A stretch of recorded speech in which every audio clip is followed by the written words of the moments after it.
Welcome back to the side of the internet for anyone and everyone who is looking to build their dream life. My name is Cornelia. I'm a creative entrepreneur, a video creator and producer, as well as a small business owner based here in Canada. I create videos on how to curate your dream life, scale your passions, go after what you love, all while avoiding burnout and living a life of balance. So thanks for being here. I hope you enjoy this week's video. Let's not waste any time and dive right in.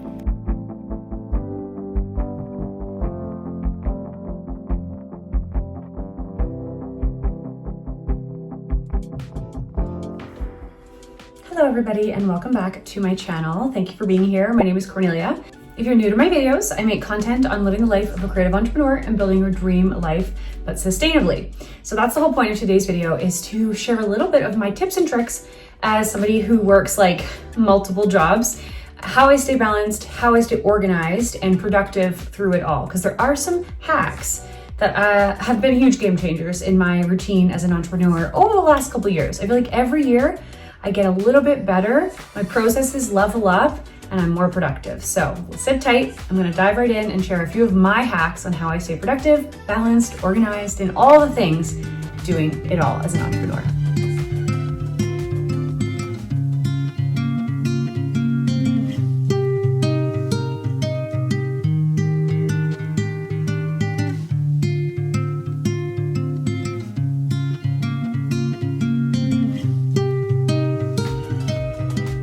First things first, we're lighting a candle. They help me stay focused, and I do run a small candle business called North Star Candle Co. If you're looking for some Canadian candles, this is my Prairie Sunsets. All of the scents are based on moments spent in nature across Canada. This one is a beautiful blend of rose, sandalwood, amber, and oak moss. So check out the link below if you'd like to buy one. I also have ebooks about how to make candles, so that is also linked below. Just a little business plug. Anyway, so the first hack that I want to talk about is being really tied in to your calendar. Ooh, the calendar's huge. The calendar is my lifeline. So I do use iCal. If you've been following my channel for a little while, you'll know I'm a big time block girly. So this video is not about time blocking, but I will show you how I organize things. So I color code my calendar. And if you're somebody that works more than just a 9 to 5, or let's say you've got kids or, you know, a big social calendar, I will say color coding is a huge tip. Like, I feel like it's made a big difference because then at least I know where I'm spending my time. Gone are the days of being like, where's my, where did my afternoon go? How much time did I spend on X, Y, and Z? I can look back over the last couple of years and tell you exactly where my time went. So let me show you how I separate it. So as you can see here, this is just like the mornings of my day. I'm not gonna take you through my whole day, but basically I have categories for my personal life. I have categories for any of like my accounting and business admin. I've got a YouTube category, so literally anytime I have to film a YouTube video or edit a YouTube video. Purple, I have like a light purple for any workouts that I'm gonna be doing through the week. I do run a blog with my best friend, so I do spend time on our blog and Substack every week, and that's like a different shade of purple. I started to run out of colors because I do so many different things, but different shades. And then obviously like my full-time job, I start every morning at 9 a.m. So that is in there, time blocked. And I do take a little bit of a lunch break around 11:30, try to get out for a quick walk, and then I'll dive back into it into the afternoon. But yeah, this is how I organize my life. And then if I have any big like blocks into my calendar, then I'm like, wait, what was I doing? Typically I will try to even add in like personal stuff, but if I'm just like taking a shower, I'm not gonna write that down. I just assume that anywhere there's like a little bit of clear space, I like took a quick food break or I took a shower and got ready for the day.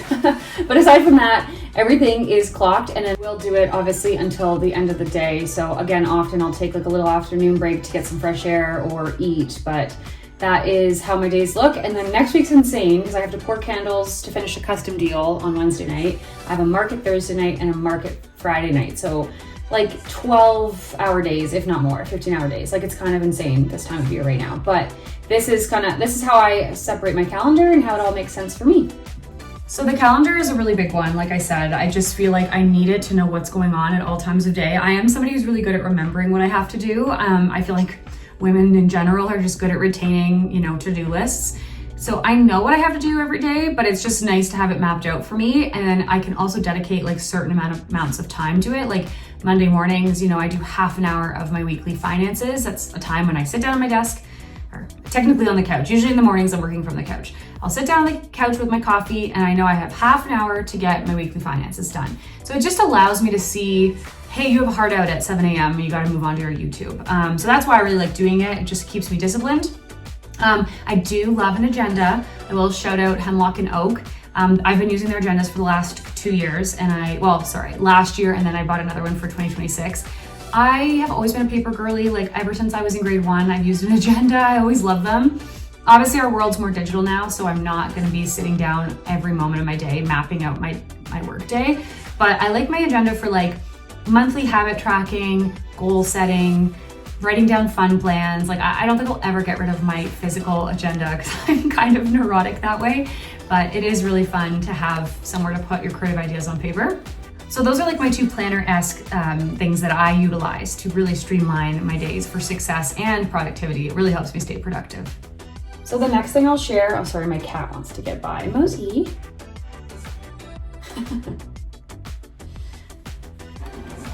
So the next thing I'll share is my Notion page. This is like another key factor in how I stay organized. You've probably heard of Notion if you're like me, you know, you're an entrepreneur and a creative girly, so you enjoy it. But we have a Notion page, me and my virtual assistant / bestie Meg, who I do run the blog with.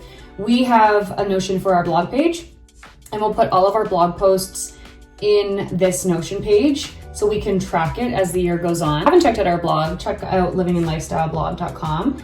And it's a great blog / Substack, if I do say so myself. Anyways, we've got like a lot of charts that shows us like what we've done, what's in progress, you know, what's not started. We map out our whole year this way. I also do like my YouTube content planning on Notion. So I've done a lot of work on my niche this year. So a lot of like, this is my bio, these are my content pillars. Basically like all the types of styles of videos I want to do every week so I don't forget. I'll even link like my scripts in here. It's not the most organized right now. Like I feel like there is a way to make it a little bit more strategic, but I don't know, this works for me. It's just where I keep everything. I also have like a dashboard for my digital business, which is like brand deals, UGC, anything that has to do with being on camera. And then I also have a page for my candle content, which is my North Star candle content page, which is here. So I can keep track of like company collaborations, my store tracker, where I have my candles, just little things. I don't use this a ton for my candles, but it is helpful to keep pertinent information. And then I also have a page with my virtual assistant where we put our upcoming to-dos, my North Star content calendar, because she posts all of my candle content, and then like her weekly to-do list of things that she does for me. So this is a huge game changer. In 2025, I started using Notion more, and it's really made a big difference for my creative journey. So this is kind of an unconventional productivity hack that doesn't have to do with like my systems, processes, computer work or anything, but I would say the biggest thing that's made me really productive in the last few years and keeps me on track is my sleep schedule. So starting in 2023, I think that's the year I moved in with my partner, I started to have a consistent sleep schedule, more than I ever had before. I was going to bed most nights between 9 and 10 and waking up usually between 5 and 6, like on my weekdays. I would say 80 to 90% of my year is on that schedule, unless it's the summer and I'm on vacation. But aside from that, I have a consistent sleep schedule, which allows me to have more energy. I never really have afternoon slumps. I have energy throughout my day. Like it's huge. And as somebody who is no longer 25, I feel like I definitely need my sleep, and a lot of us do. Sleep is huge, and I think it's something that we never really put focus on in the past. And now everyone's like, oh my God, you actually need to sleep, which yes, you do. So for me, like staying focused through my days, not getting brain fog, I love my sleep schedule. That is huge. So I would say if you're somebody who's wondering why you're always tired or not able to complete tasks, look at your sleep schedule. It makes a big difference. If you're able to get an Oura ring, I do find that really helpful because it lets you know, like, are you getting deep sleep? How much REM sleep are you getting? It can give you tips if you're not getting good sleep. So, I mean, obviously not everybody has the means to get one, and I'm not saying it's like a necessity because really you just have to listen to your body, but I really enjoyed it to see kind of like what affects my sleep scores. So it made a big difference in my productivity routine. So I've talked a lot about like organization and productivity in my life. I mean, like I said, the big things are having a calendar, access to it all the time so you know what's going on. Definitely prioritizing sleep, which helps with a balanced lifestyle. Using Notion as a tool. I didn't mention like other tools that I use, but Notion's like a huge one. I'm also a big like notes app girl, and I have a few different platforms that I create content on, but I would say for like organization specifically, it would be like my calendar, Notion, and my Apple Notes.